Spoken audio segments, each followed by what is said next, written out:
Welcome to FESIG, the free energy special interest group, where science meets spirituality in the quest for truth and knowledge to free humanity and transform this planet into a paradise. Hi everyone, hi, this is Crystal. You don't see me today because we have some technical issues with Zoom. It cancels off my camera. Doesn't matter. Welcome everyone to FESIG's 127th meeting. I'm going to share screen in a moment so you can see my PowerPoint presentation. So everyone's clear about the agenda, okay? So here you are. The FESIG is a free energy special interest group, and we are a platform where science meets spirituality, and we have very amazing, brilliant geniuses of guests who speaks at our platform. We today welcome, I said, it's our 127th meeting. It's Wednesday, the 7th of August. And I am now, I flew to Romania to participate in the 888 Lionsgate ceremony event here at the Transylvanian Sphinx, which is a very sacred portal. So we can manifest our abundance and funding for physics activities. And so I am your chair, Crystal Gore, the founder of FESIG, and then our co-chair is here, Dr. Fraz Team who will be co-chairing with me. His camera's fine, so he'll be doing a lot of talking later. And then we have Pontus, we have Henrik, and the others as well. The regular Scott is here too, and so on and so forth. And more people will be jumping in. And I apologize, there's been some confusion with passcodes and whatnot. Otherwise, we usually have about 30 people. And there again, because of the change of location and all that things get a little bit panicky here. So our platform, do check us out. Okay, we are having three different video channels, and we started way back about almost 9 years ago, and we got like almost 200 videos. So check out the speakers. They are really amazing teachers, and we learned so much from them. And needless to say, today we have such an amazing speaker. Is really experience and technology out of this world kind. Okay, so I am going to have to do a big screen here so you can see clearer. Dan Willis, I'm sorry, I think there's something wrong with the, yeah, here we are. Okay, here we are. Enter. Dan Willis is our first session speaker. He's the former top secret Navy whistleblower. I will read out his bio in a minute. And he actually had been working with the great Marcel Vogel and coming up with the crystal technology called, that creates the Phryll, if that's how you pronounce it, a source of technology that can be used for beneficial purposes. He will educate about and demonstrate this technology today. There's not much time left, but I'll be very quick. Okay, so second session, we are having a live interview with Romanian TV called This TV with Dr. Calistrat Marvin Atudure. And join us, don't go away. Get pen down in your diary for the next meeting on the 4th of September. Okay, right, so that's it. I would like to introduce Dan very quickly now. He is one of the Disclosure Project's top secret military witnesses that testify at the National Press Club in Washington, D.C. in front of the mainstream media of the world. This world disclosure event was asking for congressional hearing to expose illegal secret government operations and to release the advanced ET-derived technologies as well as the extraterrestrial presence. Okay, and the hearing was denied and mainstream media sanitized this disclosure to the public. Dan has spent his life researching and developing technologies to enhance humanity. Dan is working with off-world personnel and crystal technology that creates the Phryll, a source of technology that can be used for beneficial purposes. He will educate and demonstrate technology At GSIC 2024. Okay, so he worked with Dr. Marcel Vogel. A connection was made for incredible ongoing information exchange on the advanced science of crystals and off-planet Pleiadian scientists with a quantum communications implant in his friend Elena Danaan. These exchanges have given technology knowledge that can be used on our planet for beneficial applications, as well as understanding insights into the nature of consciousness and the geometry of holographic matrix of reality. Thank you so much, Dan, for gracing our platform. Over to you, so you can start your presentation right away. We'll give you extra time, don't worry. Dr. Marvin is here already a while back, but he will wait, okay, for you to finish. Dan, could you pick up the microphone? All right. Well, honored to join all of you, and looks like a pretty savvy group here. So I'm going to be zipping through this information pretty quickly. Yeah, it seems like it's a good fit. What I've been involved with, from 1969 when I was in naval communications, receiving extraterrestrial reports coming out of the ocean, to going to Washington and testifying. And then in 1977, I had an ET interaction with a being identified as an Emissar, who was part of a science. I find out later he's part of a science transfer program on this planet. And so here I'm going to go through some slides for some visuals. And so I'm just going to put on your seatbelts. I'm going to go through this pretty rapidly. All right, go share screen here.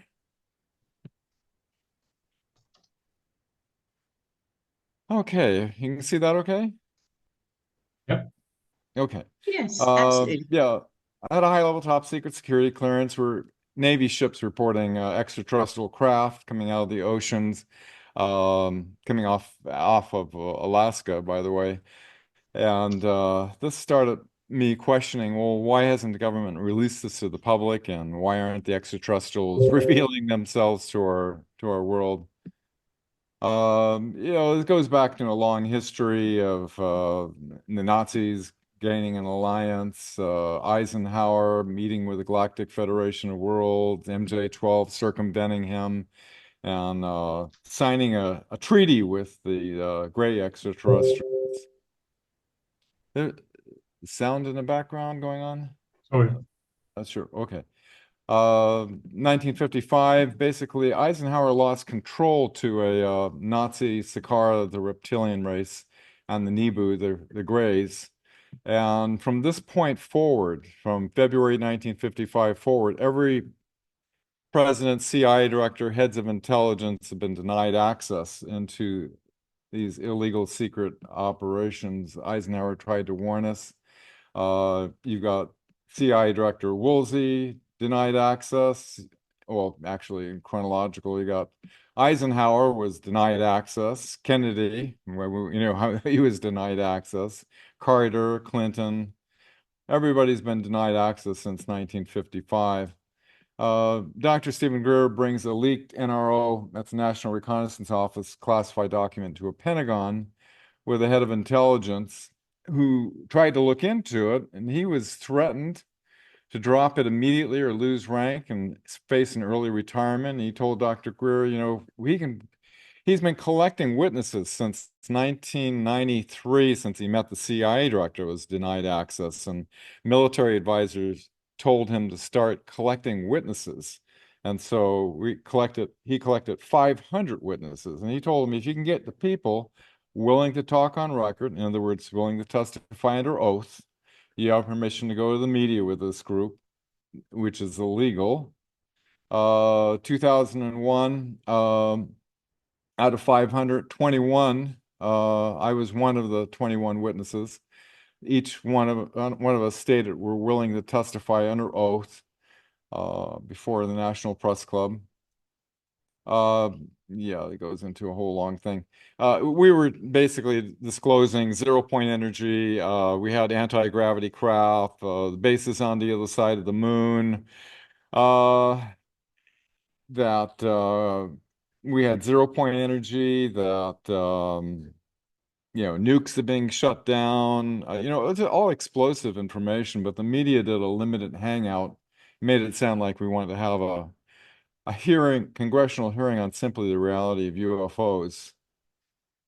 And so, anyway, the current disclosure conclusion is that in 2001, the mainstream media, which is, as you know, infiltrated at the highest level, centrally controlled, basically sanitized this. And the congressional hearing was denied. But fortunately, in the interest of balance, the prime directive allows the Galactic Federation of Worlds since the 1940s. Been working behind the scenes with the U.S. Navy to create the Solar Warden space program, which, the UK hacker, he was inspired by this 2001 event and found the U.S. Navy Solar Warden program in the computer systems.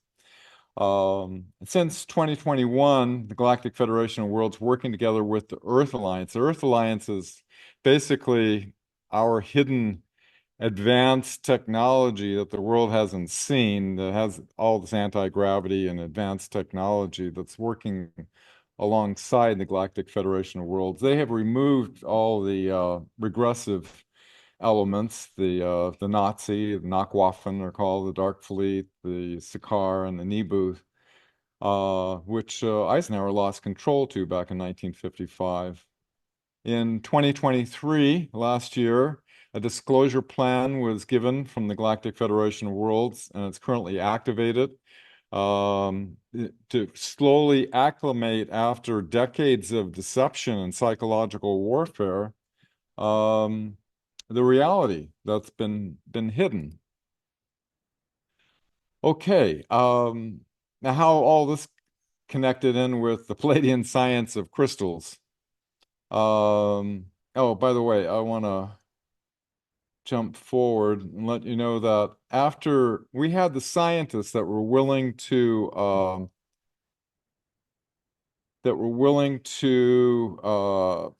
go before a congressional hearing and put it on the table and show that we have zero-point energy. In fact, in 1996, I believe, Dr. Greer was going to be given a zero-point energy extraterrestrial drive to be brought out to the public by the CIA director, William Colby, who was found floating face down on the Potomac River, ruled a boating accident, and so that never happened. There's in this long history of, as all of you know, about free energy. So in 2004, I volunteered because I worked with the Naval Electronic Engineering Center for 13 years. I was also a chief broadcast engineer, so I have a pretty extensive electronics background. So I volunteered to be a technical advisor for a corporation Dr. Greer set up called Advanced Energy Research Organization. He was an inventor down in the Dominican Republic, putting out 500 watts of power, 1 watt going in from an Earth battery. I worked with John Bedini since the early days for many, many years. The Bedini brothers, Professor Tom Bearden, my wonderful wife helping at the lab and trying to recreate this energy device. As you know, the U.S. Patent Office got this. Anybody who's got anti-gravity free energy, you get one of these, National Security Order. I spent 10 years meeting with scientists and inventors around the planet. A lot of horror stories of people being murdered. Most of them received national security orders. And so anyway, back on to the Pleiadian Science of Crystals. I was just giving some of my background on for a long time I worked with brilliant minds on this planet that attempting to bring out an energy solution. But I basically gave up because until the system that's in place is dismantled, I don't see it, coming out. Because of my history on disclosure, Elena had me on her show, and we talked a little bit about, the long psychological warfare that's been going on regarding disclosure. I shared with her this experience I had in 1977 with this being that was relaying telepathically the geometry of consciousness, and she identified it as being an Emissar. This is from her book, A Gift from the Stars, details 110 different extraterrestrial species. She has actual access with her implant to the Galactic Federation of Worlds database. And so she's able to, and she's a good artist, so able to recreate what all these beings look like. In my communications with Jen Han Eredyon, he made it aware to me that the Emissar initiated this experience back in 1977, and that he was following my development and gave me the science and prepared me for the science transfer. This is a science transfer program to our planet by modeling my understanding. So when the time comes, I'll be able to understand the science and be given to pass on to the Terrans. That's all of you. So this experience led me, it seemed that quartz crystals held a key to understanding this matrix and the relationship with consciousness. So in the early 1980s, I sought out Dr. Marcel Vogel, who was IBM's head scientist, has about like 140 patents. He was studying, researching quartz crystals for like 17 years. He set up a laboratory after he retired. He had this experience with a crystal that alleviated a back pain problem in a colleague in IBM. And so he was trying to figure out how to make this more efficient and cohere the energies of mind. So he had this dream, like the tree of life, to cut the crystal in the dipyramidal form like this.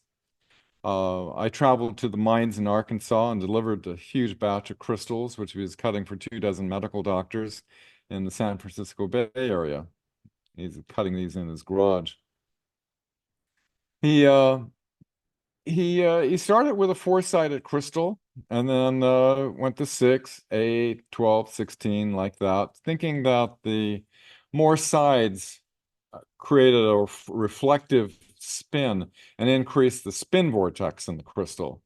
But he didn't realize something that he would have loved to have known, and that is that when you cut the crystal in respect to the hexagonal core lattice of the structure, it has a very special effect, which, the Pleiadians are aware of. Now, these two good-looking dudes, Thor Han Eredyon is Elena's contact in the Galactic Federation of Worlds. When she was 9 years old, she was abducted by the Greys. They put a tracking implant in. The Galactic Federation rescued her. It was a very dangerous operation. They couldn't remove it. So what they did, they don't use electromagnetics like we do. They use quantum communication. So they retuned the channel. And so what Thor Han sees and hears, she can see and hear, and they can turn it off and on. And she was saying to me during the show that, he has a younger brother, Jen Han Eredyon, who's going to a university in the Pleiades, learning how to terraform planets, or call Star Maker. This symbol on his uniform's a Star Maker symbol. And that he has an advanced understanding of crystals, and I could ask him some questions. So starting of April 2022, the first question answer exchanges happen, where I put it all up on marcelvogel.org. It's got 200 and some, I lost count, pages of asking about their technology that they use on their planet. And so I'm going to go over this super fast, briefly. This is some of the highlights of what I've learned with Jen Han Eredyon. He had a comment to me. He said, "You don't want to enter Atlantis, do you?" And I said, He said, "You know, you were there." I said, "How do you know? I don't remember a past life." Apparently, they could read my past life. Apparently, I was a scientist back in the time of Atlantis, and my specialty was medical holographic science. Interestingly enough, I'm very fascinated with the medbed technology. Um, it's very briefly that the universe is based on this simple circular pattern called the flower of life, that it's actually the multiverse is based of these spherical bubbles, you could say, that go into infinity, and that we're in one of these bubbles, and that each one has varying densities. And like say the one we're in has 12 densities. Source is connected to all densities. There's no separation from source. But let's say source is at the 13th density. The higher densities create the lower densities. The lower do not create the higher densities. And the level of source is the level of perfection, and the universe tends toward this perfection. And that the higher you go in frequency, the closer it resonates with that which people term love. And so it's through love that we evolve from one density to the next. This is what the Emissar shared with me as well. Um, Now, I was having a hard time trying to wrap my head around some of this, how the Elena was shown what the source looks like, and it's these bubbles that are like it's not this perfect organized geometrical, which I was imagining, this geometrical perfection, because this framework is in what's called the void. And the void is in this nonlinear space. And in the nonlinear space, you don't, everything is just like in nature, where you see in nature golden mean ratios, but they're not exact. They're like approximations. So you have this perfection in this nonlinear space and these bubbles of this multiverse. So I'm kind of going over this kind of briefly. And this the void, which everything fits into, is interconnected to every single, there is no space or time in the void. And it's connected to every dimension, every density. It's connected directly to source. And so when you connect into the void, you connect into the highest level and can create, you can affect a holographic grid of reality. And you can do that through a crystal and the eye of the crystal. Tetrahedral fractal geometry is the secret of the universe. In other words, it's all made up of tetrahedrons. Quartz crystal, the purest material in the universe. It's resonant on all densities at the same time. It's an interdimensional bridge. It connects directly to source. So it also can embed consciousness. And that our thoughts, like Marcel believed, is that when we think thoughts, we project, their geometrical quality to it. This fractal tetrahedral geometry is created in the thoughts that we think and project. Breath. Marcel discovered this, when you pulse the breath like a yogic breath of fire, it had a much greater response. Jen Han recommended short, powerful breaths so it doesn't get absorbed in the ether. Intention is like a needle, sharp and targeted very precisely to penetrate matter. In other words, with your thought, coupled with the breath, which is connected to this information transfer, Marcel was able to measure this. He set up a plant in his laboratory in IBM and was able to communicate in Prague, Czechoslovakia, with a plant, with a thought. And he would find that when he pulsed his breath, he got a much greater reaction. And love is like a secure channel because it prevents dissonance. And the energies in this matrix can get dissipated if there's dissonance in it. And that water, love, quartz, they're all interfaced naturally because they're based on the same core fractal formula. And, this is found in ice core samples, Antarctica, where all the major crystallographic forms are exhibited. In other words, water is a universally resonant form. Jen Han says, dissonance cannot attune with an ordered state of geometrical resonance. And you can see this in Dr. Masaru Emoto's crystallization, where you have a dissonant thought versus, one that's more, I love you, compassion, like that. So it doesn't take form in the matrix. And he described how the medbeds work. Basically, you overlay a pattern that is more that is unaltered over the altered pattern. So you have a sick pattern, you put a healthy pattern over the top of it. And they also use sound frequencies to tie this in. And because the universe tends toward perfection, that's a key thought. One second. Because the universe tends to perfection, it will naturally morph into the more perfected pattern. That's how the medbeds work.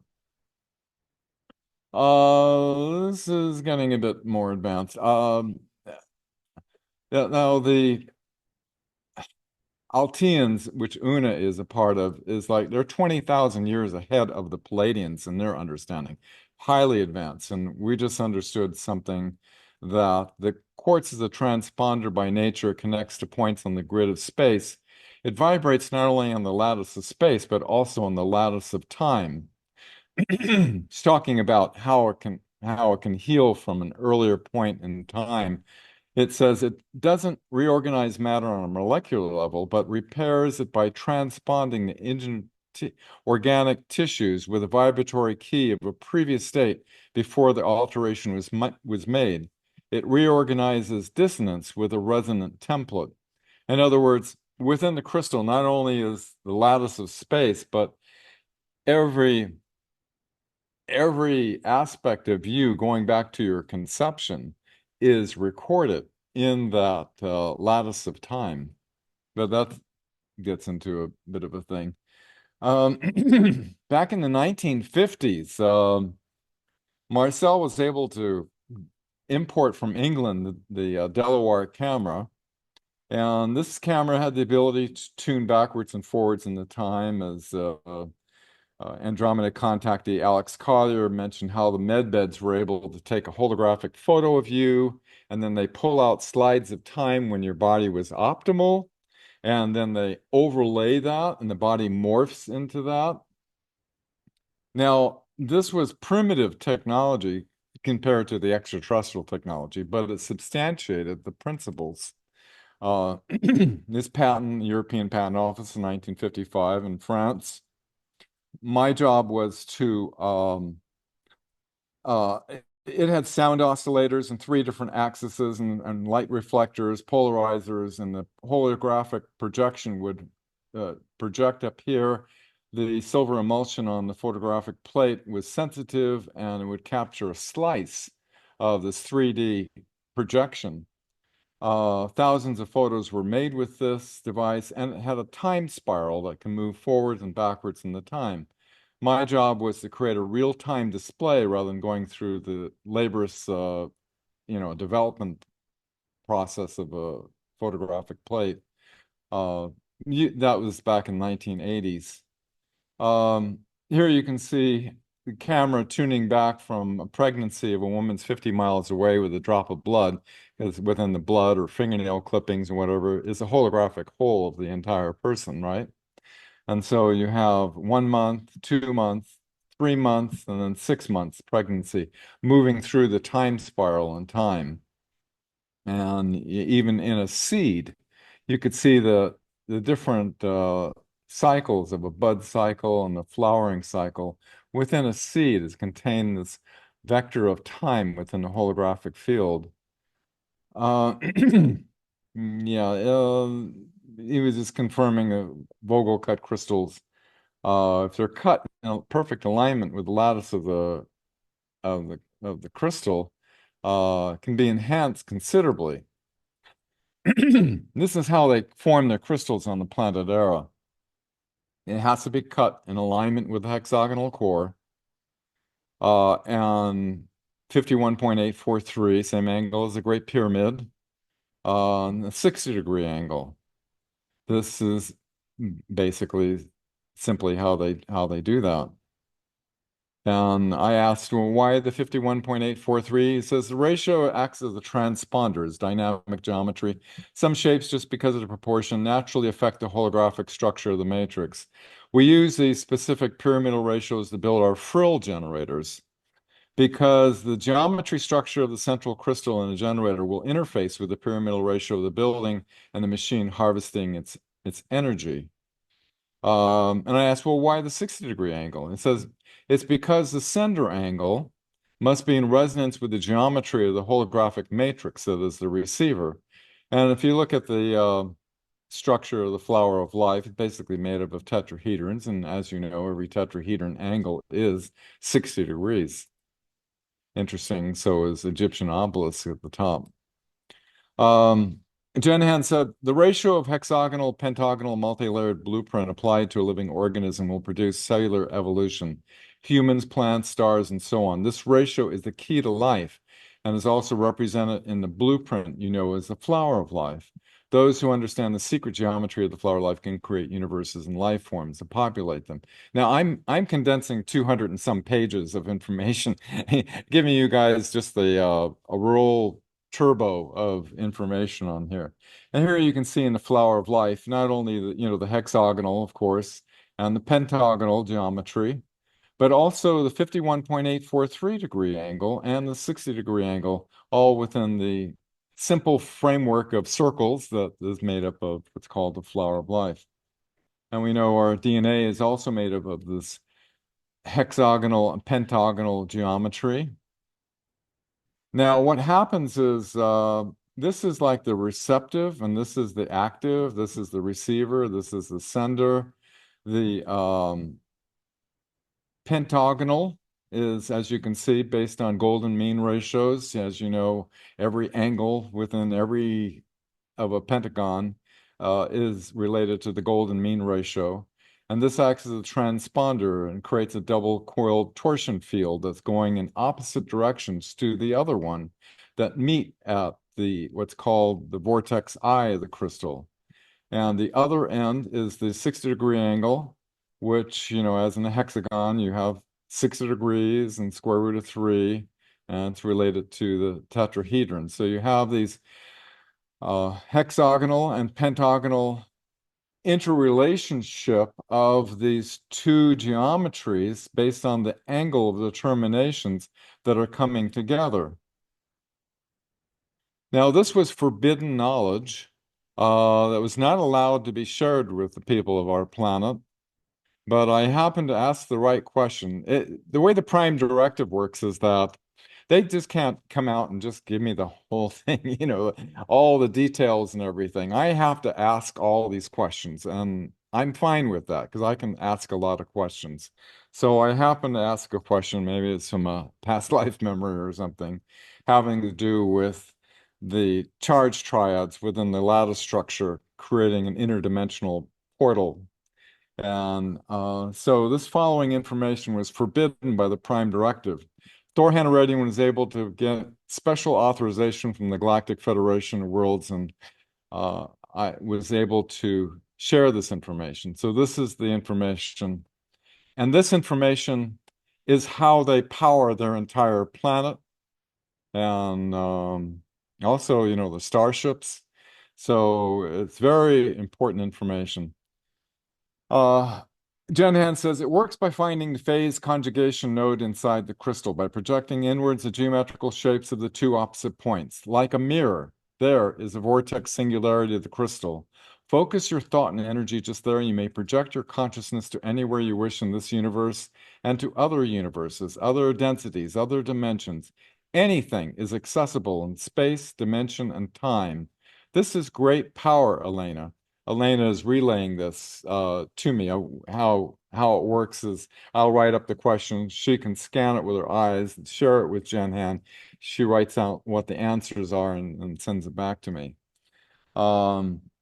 It is very important information. I am honored to be allowed to share. He was really reluctant to share this information until, you know, his older brother was able to get authorization. So this is the eye of the crystal, the two torsion fields coming together and creating this vortex singularity in the crystal. The ratio of the two different angles of inclination and the termination points. In other words, the angle creates a different spin vortex inside the pyramidion, you could call it.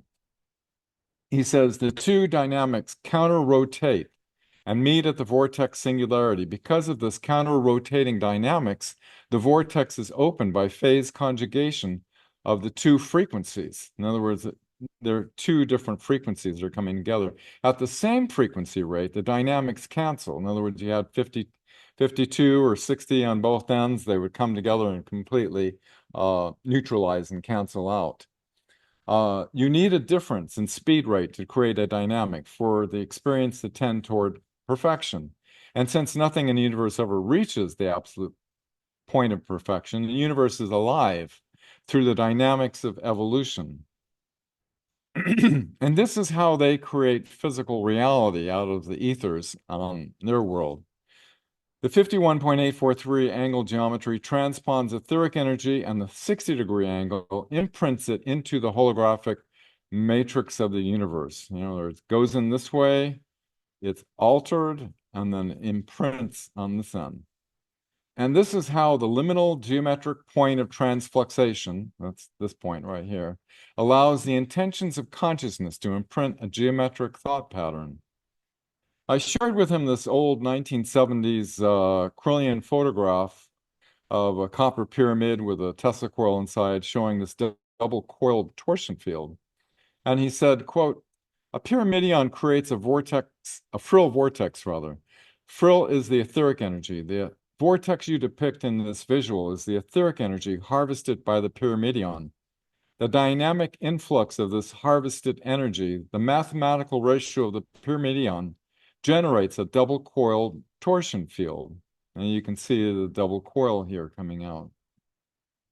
He says the two dynamics twirling in opposite directions create a phase-conjugated tension that creates a singularity in the hologram, a convergence of infinite power. Apparently, I accepted some mission. I was told that the mission you have chosen consists of teaching the Terrans how they can change their reality. You always knew this. Teach them how to activate the vortex and how to modify the holographic matrix. And so this is how they do it. Now, with the crystal that has the two vortices coming together, creating this phase conjugated tension inside the crystal that's cut properly, it's basically dormant until you piezoelectrically stimulate it. To activate the vortex side, the crystal needs to be piezoelectrically stimulated, and the dynamic reaction between the two polarities of the charge triads of the lattice structure, it creates an exponential reaction that triggers the singularity portal. In other words, the crystal is not just physical on this dimension, but it's physical on all densities at the same time. So it's this exponential reaction that happens.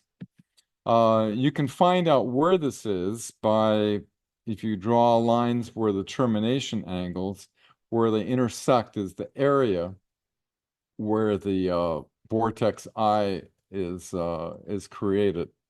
I put a little piece of tape there so I can put my finger pressure in that particular area.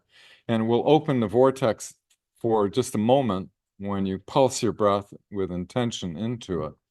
Now, Elena and I, we set up our crystals. I was using plumbing parts, and Elena was using a candle holder, but we use these, and these are silver coins, pure silver, that are pulsing at 20 hertz, at about 20 volts, very narrow pulses that send these compression waves in that keep the vortex open continuously. And we since have a newer design that allows the crystal to oscillate more freely. And if you're doing this work, you need to get into like a gamma brainwave level in order to interface the vortex that's in your pineal gland. He says the crystals in your pineal gland are calcium carbonate, which are organically produced by the tissues in the human body.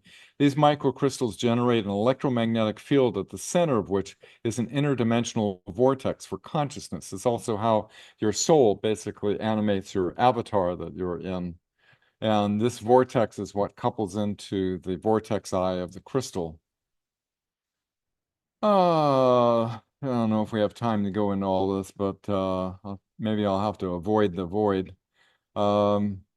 Between it goes into a detail about how when you imprint into the void, basically it lasts forever because there is no time in the void. So if you were to imprint something we're all creative. We can affect reality. And when we do so, it dissipates in time. But when you're able to access the void, it lasts forever and allows it to precipitate into reality. And of course, always using love.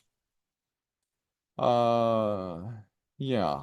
So this is basically how you connect in. I did the show with Elena. We had 1,600 people on. We all did a positive visualization for the future.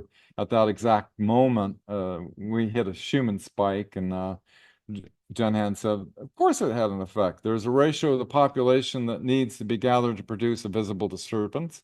And you did it that day. The brain waves emitted by all living creatures on this planet are in interresonance with the ionosphere shell. And, in the 1980s, I worked with Dr. Robert Beck, who was a specialist in brainwave entrainment and did some work with the CIA and things like that.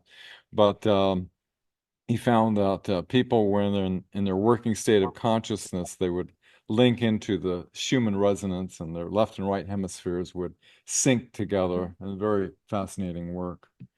Excuse Frryll. me for a moment. I don't mean to interrupt. This is Crystal.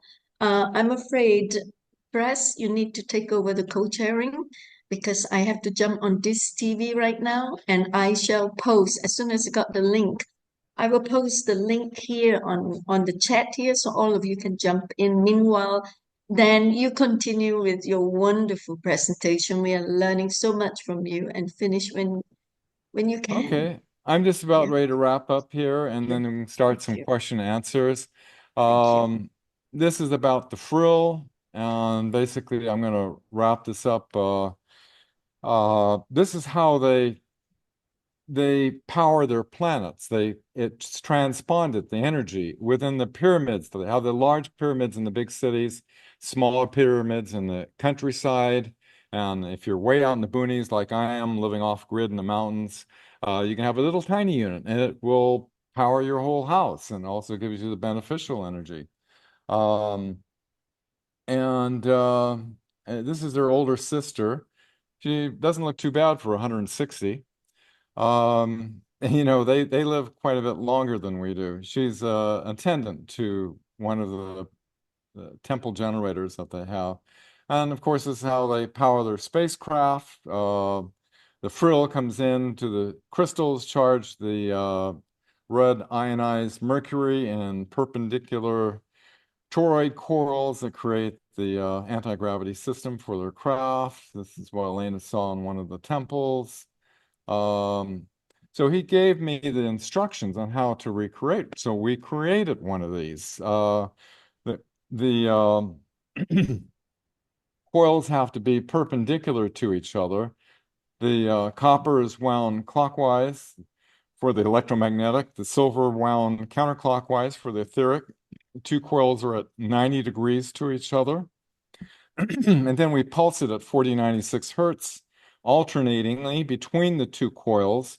What this does is opens up the vortex singularity of the eye of the crystal, and it releases the frill, which is collected by the pyramid to power their planet.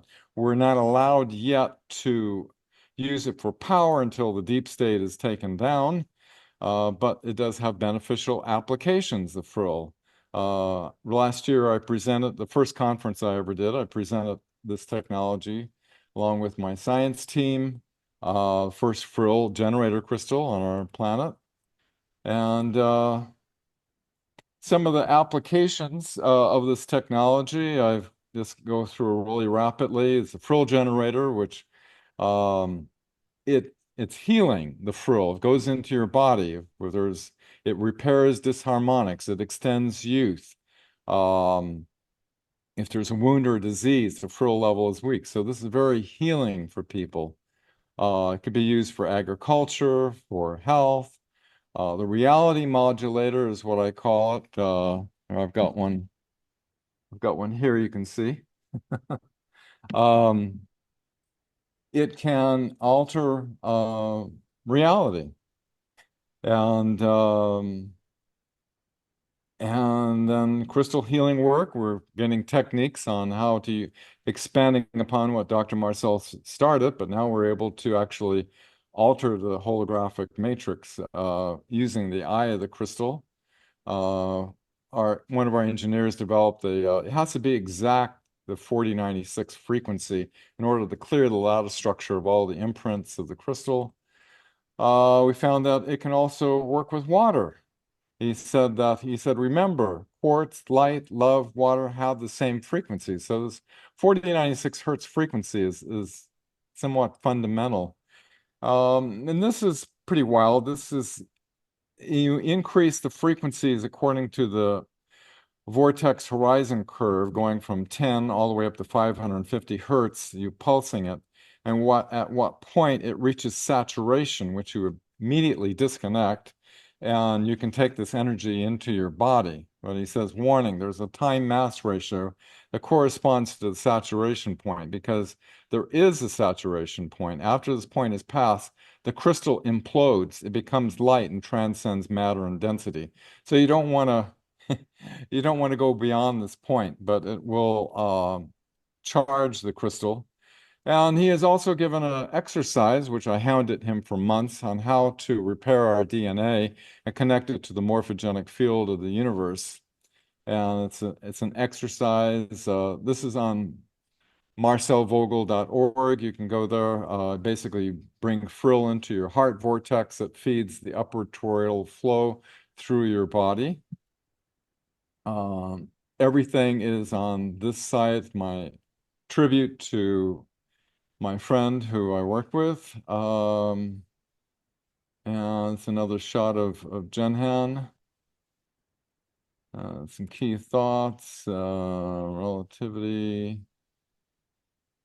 Yeah, okay. All right. Okay.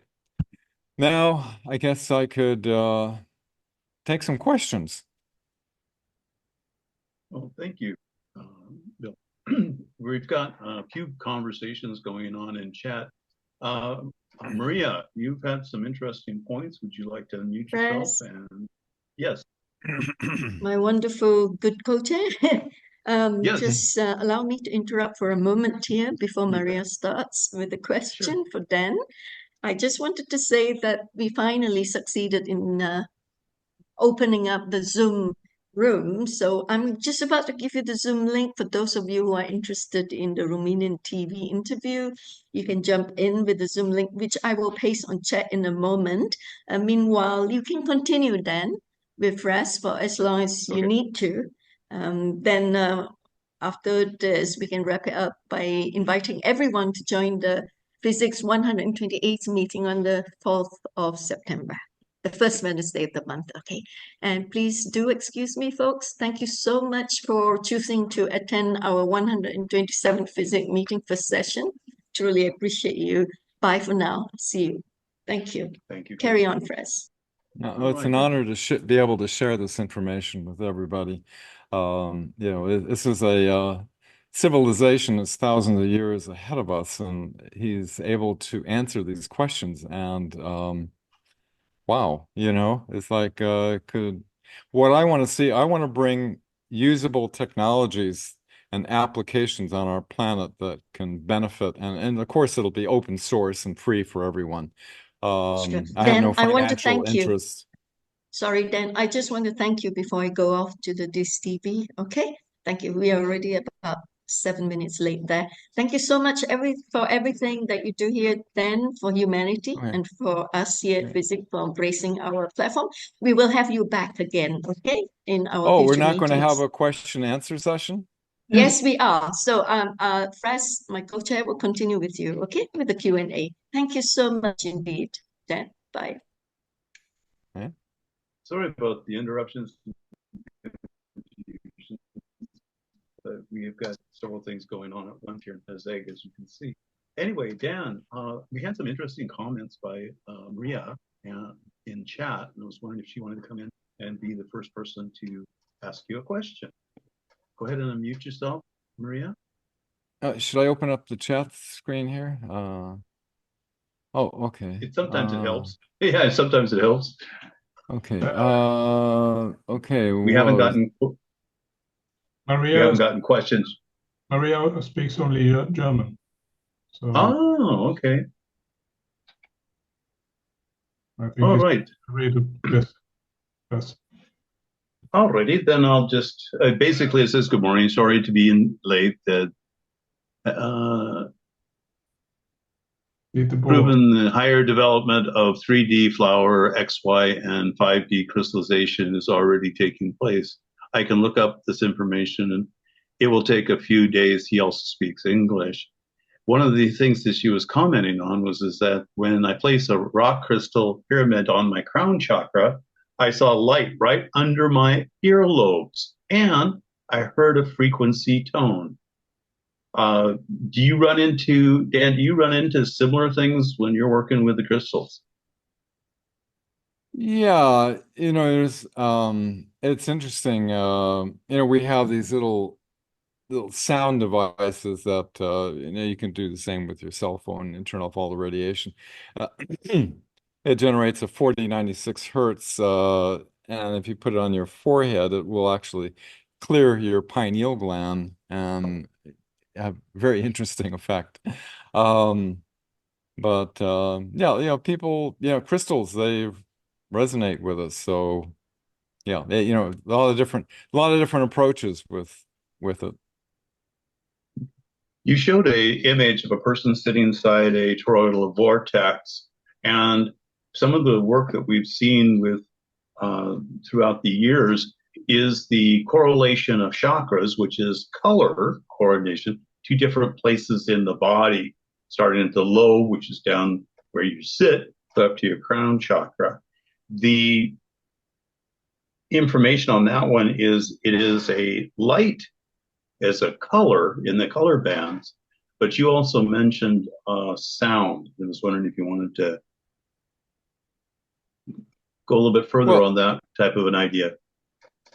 Those two different frequencies. Light, sound. There are fractal core formulas that they are related to, so I'm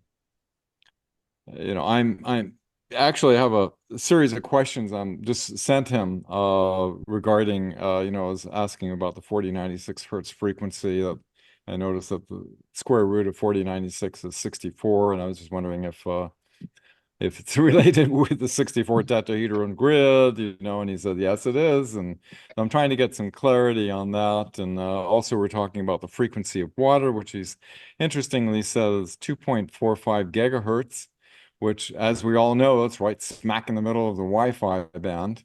And you can imagine all of our waters on this planet are being impacted by this heavily populated part of our electromagnetic frequency spectrum.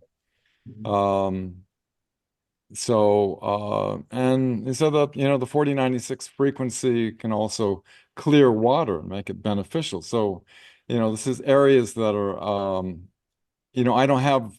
I'm working with a science team, and I'm trying to take this information that I'm getting and delegate it to more people. I've just finished a plant experiment, because the plants will grow crazy when exposed to Frryll. And so doing, plant experiments, trying to get quantifying, so this is not just, people think this is just like some, um, made up theories or some kind of channeling information. This is actual physical communications with a being that is currently on Mars. He's doing terraforming operations on the Ares Prime base, and working with some Terran scientists that are up there as well. So I'm trying to pick the brains of the Terran engineers because they know the technology that we have on this planet to try to see how we can quantify the Phryll. Excellent. Pontus, did you have a question? You're dealing with some of the work in your country along these lines. Do you have a question for Dan? Yeah, I saw you had the vortex coil outside the crystal, and the crystal in the center of the vortex coil. Yeah, that seems very interesting. Can you expand a little bit more on that, Dan? Oh, I mean the vortex singularity in the crystal? Yeah. Yeah, that's a key piece of information, to understand that, as we all know, the universe we're in is holographic. Yeah. And that when these two torsion fields come together and piezoelectrically stimulate it and open up this hole, basically this singularity into the hologram, it allows consciousness to imprint into that, which is how he calls it reality shaping technology. I I call it this device right here is a reality modulator. You could use different type. Basically, the concept is that when consciousness can interface with the open vortex, it can write into the holographic grid of reality and bring it into manifestation. That's how they bring etheric energy into physical reality in their world. It's working. Yeah. right. No, have you sent the link to Henrik? Crystal, would you mute yourself, please? Oh, I'm sorry to. Okay. Apparently, she's got something pressing. So, Crystal, go ahead and unmute yourself and come back in. Okay, can you hear me? The Yes. link has been sent by Bruno to Henrik right now. So if Henrik could share the link, some of you could jump in after you finish. I'm on the way. Then all of you can jump in. Thank you so much, Excellent. Dan, once again. Do come back, okay? Bye. Oh, I just want to comment that everything I'm sharing with you, the complete communication log from day one to current, is all on marcelvogel.org to share with everyone. And so if you're good at navigating the menu system there, you can learn everything in detail and what Jen Han has shared with me. Yes, and we will have the links to that in truevisionofpeace.com under FESIG, linking to Dan's site and all these wonderful links. So we really appreciate you being here with that. Let's see, we were looking at the crystals. There was a question that came up, which was, we are looking at solar flares coming in right now into the planet at a very high rate, and several together. It isn't just a single hit, but it's 3, then 4, and then 5 in a row. Boom, boom, boom, boom. And this sets up an electromagnetic charge in our upper atmosphere. Then we get a discharge from that into the Earth. We can see it in forms of the aurora borealis. And then days later, this frequency manifests in the molten lava, let's say, of our planet, that molten layer. And we start seeing flows along the Ring of Fire on the Pacific. We see it coming up past Japan. We see it going up through past Saudi Arabia and Egypt and stuff into the Mediterranean, then out either north and stuff. So you've got these rings, but it shows up as a frequency. Now, this causes a pressure on the quartz crystal that are in the magma that has cooled. And so we see piezoelectric effects and piezoelectric discharges. And there's a couple of areas that have showed up because we've got more sensors.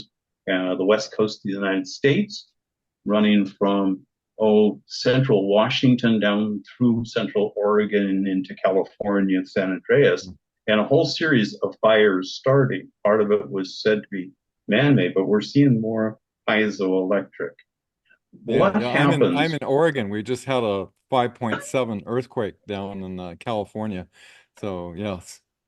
That was being called for. I hadn't had a chance to check to see that. So I'll have to go take a look, see what the charts are doing on that. So we have these frequencies that come in, and we can see these flows of almost sinusoidal waves of these earthquakes. And some of them, the ones that travel faster, are in the 1 magnitude. The next one slower will be in the 2, and then slower at 3. When we get up to 5, it's a really long period of time, it seems, for that to ring, like a bell, ring our planet. And then the large ones, which are in the 7s, can take sometimes several months to move out of their area. And I was wondering if there was anything looking at that takes a look at that outside compression of these crystals and its effect on people here on the planet. Yeah. Oh, well, yeah, it's, the piezoelectric effect, it creates a, it creates this charge, because you have trillions and trillions of these little offset, like 6-pointed stars, you could say, positive and negative, that they're being squeezed, and it offsets them, and so you have this huge amount of discharge. But yeah, we're moving into a higher energetic portion of the galactic plane of our civilization. But I don't have any specific information on what the effect of all this on the crystals on this planet. But quartz is the most abundant mineral on our planet, and if you know how to cut a crystal in the correct way, it has very, very special effects. There's a company that cuts these crystal light and sound that they're instructing. They made a special Vogel Eredyon page that I have no money interest in. It's about $170. You can get a small size, which opens up the vortex just as easily as the larger one. So it really isn't a matter of size. And so, like to see people experimenting with some of the healing techniques that I'm getting from Jen Han, and restructuring our avatars. Excellent. John Kane, unmute yourself. You have a question for Dan? Yeah, great. Thanks, Dan. Thanks for some more information. It'd be great to get you back and dive deeper into the crystals. That's what I kind of focus on with the geometry myself. But I just wanted to add, I'm not sure if you're probably aware of the Hertz, the 4096. You're aware that that's exactly 1/8 of the natural frequency of quartz crystal. Yes, yes, it's the precise resonant frequency of it, and that's how we clear a crystal. Because when you use a crystal, it records, it imprints, and so in order to you use a sound device, you can use your cell phone too. We turn off the electromagnetics and just use the audio, and that sound. What happens is it oscillates the lattice structure, and all the lesser imprints that are in there are vibrated basically out, so that it clears the crystal completely, so it's ready to use. Yeah, it's brilliant. just key on the frequencies. I'm just wondering, like considering where you're at with that is like potential power source because it's geometry and unfolding the flower effectively in terms of density or high frequency.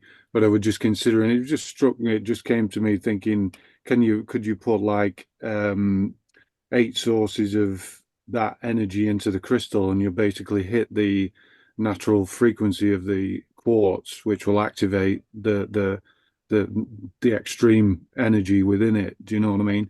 Where we're looking at where you've got it set up in the hexagon, firing the 8 directional octagonal frequencies into in order it. to create energy you're speaking of? Yeah, to amplify it, to tap into the actual full potential of the quartz crystal Yeah. in the frequency, but the specific geometry of the 8 directions of the octagon. Yeah, that's just something that came in because I've got like a healing tool that's I've got some Lemurian crystals, the points and amethyst, and the one that's picked me, it's the peridot amethyst with quartz No. sphere, and it's saved my life. It's a healing tool and a lightsaver. I've got green and ultraviolet laser off it. And yeah, I need to share my story because it saved my life. It's been a tool and it's cut cords. I heal trauma victims like for date rape and just not wanting to go down that kind of storyline, but it's basically the females don't have a conscious recollection of the abuser. So how do they try and cut cords that have been attached? So that's Do you been have a part. website or anything with all your information? I don't at the minute. No, I've got. I've been more off grid with it because I'm just raising awareness as I've been like kind of not meant to have existed, if you will, to my true lineage. So Oh, I've be kept curious to a see little, what you're doing. Yeah, yeah. everybody has a piece of understanding, these sciences. I don't pretend to say I know everything, that's for No, sure. that's why I wanted to share that like kind of piece of the puzzle, and we all seem to have that. So I know, I'm resonating with the Vogel crystals and all the geometry. I picked up the flower of Yeah. life and pulled all that out. But you showed me something before on the pyramid within that, which I've never seen the pyramid angles. So yeah, thanks for sharing that. And it would Yeah. be great to go further with Yeah. Yeah, your my own. understanding is if you want to affect reality is to open up this vortex eye of the crystal, from what I understand. All right. Yeah. Any Thank you, any other Dan. John? questions? Thank you, John. Sorry. Um, Anybody else in the audience today that's sitting in? Do you have a question? Raise your hand. For our guest. Alrighty. Hendrik, how are you doing today? I'm You have a fine, question? but it's a little bit complicated. I struggle to catching up. So Yeah. Hendrik is working on geometric shapes right now and just getting into it. It's fun watching him go ahead. Alrighty. Yeah, I'm fascinated by, how reality comes into manifestation. That to me is really fascinating about how the higher densities create the lower densities and bring it into it's kind of a wonderful thought when you think about it, that the universe does tend toward perfection, and the basis of the med beds, to overlay a more perfect pattern, then it morphs. This is how they do the 20 and back, secret space program things, where they can age and time reverse a person back and wipe their memory as if nothing happened. This technology is, we could replace all of the corrupt medical, pharmaceutical operations in all the hospitals with this technology that can reverse age people. It could, heal any disease. you know, it's you know, my great grandfather was the president of Homeopathic Medical Society. So I kind of, during the time it was going up against Rockefeller, you know, and so I have this kind of in my DNA that I would love to see the medical system transformed into these new energetic forms of medicine that could alleviate so much suffering that's needless, you know, on this planet. You know, we all drop off, you know, according to statistics around 80 years old. You know, I'm 75 now, so, you know, I've got 5 years more according to the statistics. But, you know, we could live much, much longer. Yeah, we've had different speakers that have been on, and we've talked about different geometric shapes and their correlations to it. And some of the forms that we come up with, this is just a good hot glue and toothpick model. And the thing that those of us were into plutonic solids and the shapes into spheres, I was into dome building for a while for camping, and what is the most efficient or least complicated and most area covered, and the dodecahedrons start to come in. But we also, after we get a little bit further, we start to see that these are misrepresentation. These are the straight line vectors in the curve model that you showed today. And on this one, we started out with a 5-sided, and I'll just quickly run my finger around what would be the 5-sided. But to support it, we put another piece out here just to make for easy construction. But when you rotate this model, it goes from 5 to a hexagon to 6. All right. All right. I live inside of a 50-foot cement geodesic dome, and it's made up of hexagons and pentagons. Yeah. And if it wasn't separate pieces, it would tear itself apart. The expansion and contraction against the concrete.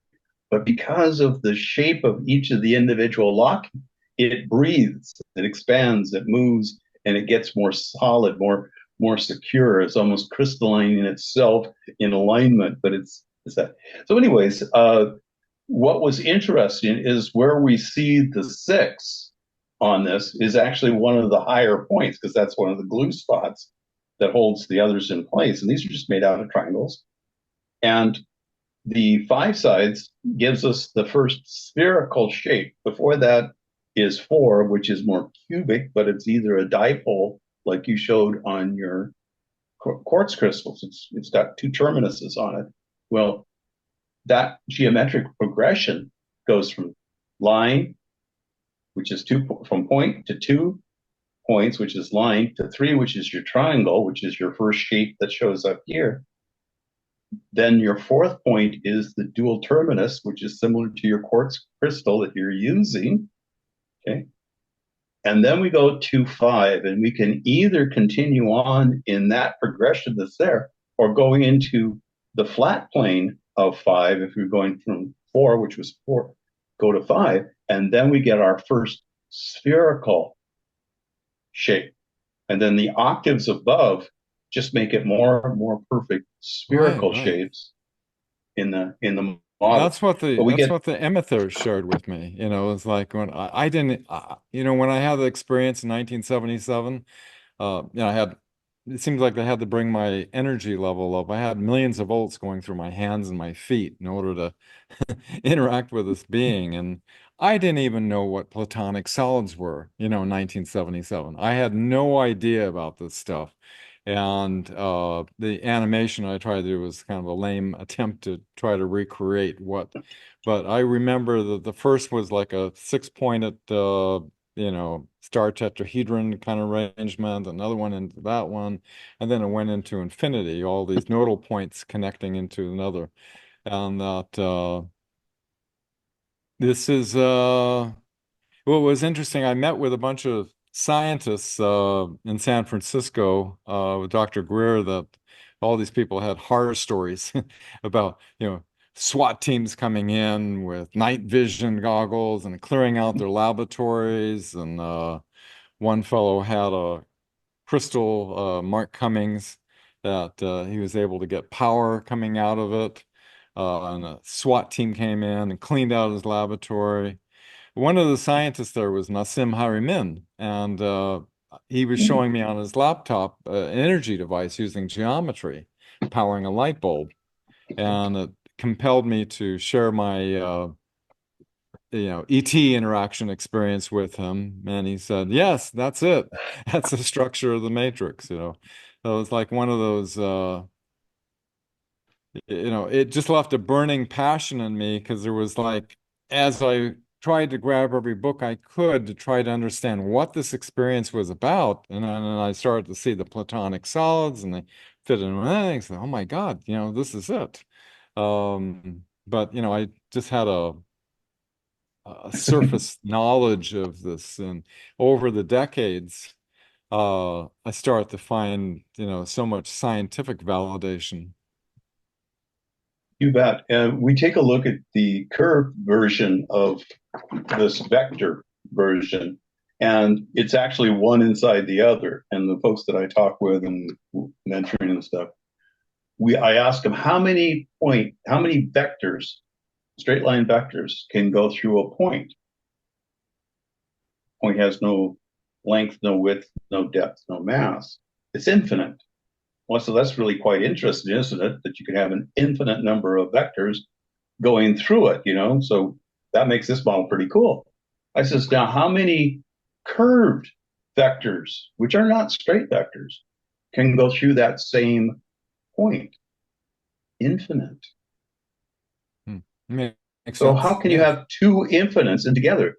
It's a misconception, because when we look in nature, we don't see straight lines per se. There's a few places, once in a while, we get kind of to these crystals and get straight lines, but everything else eventually goes out in a curve and comes back. So it's a circle.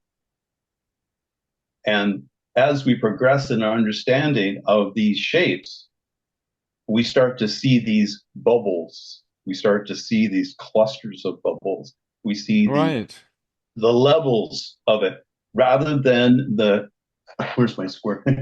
Staying in the box of the cube.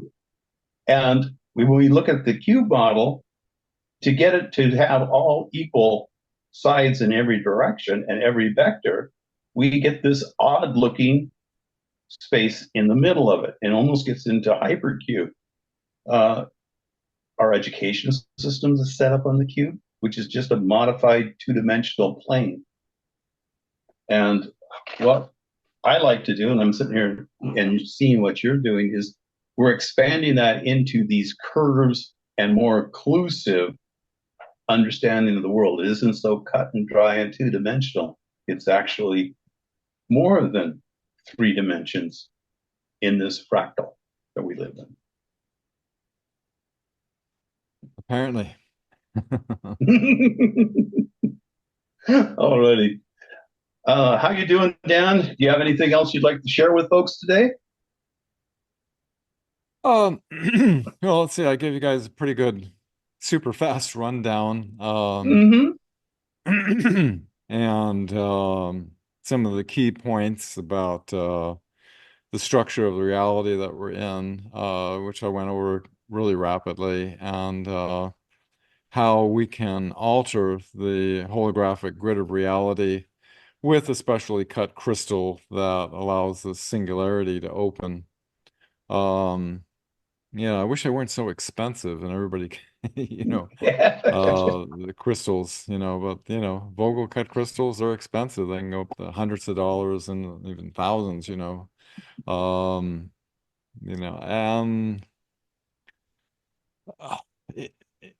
as I went over this with Jen Han about the multi-sided crystals, that it's not about when Marcel did multi-sides, it's not about the shape anymore, but it's about the property of the quartz. The quartz can be in any shape. But it's only when you respect the grid lattice of the structure that you obtain the special effect that Marcel would have loved to have known. That is how they this is how they power their entire planet. And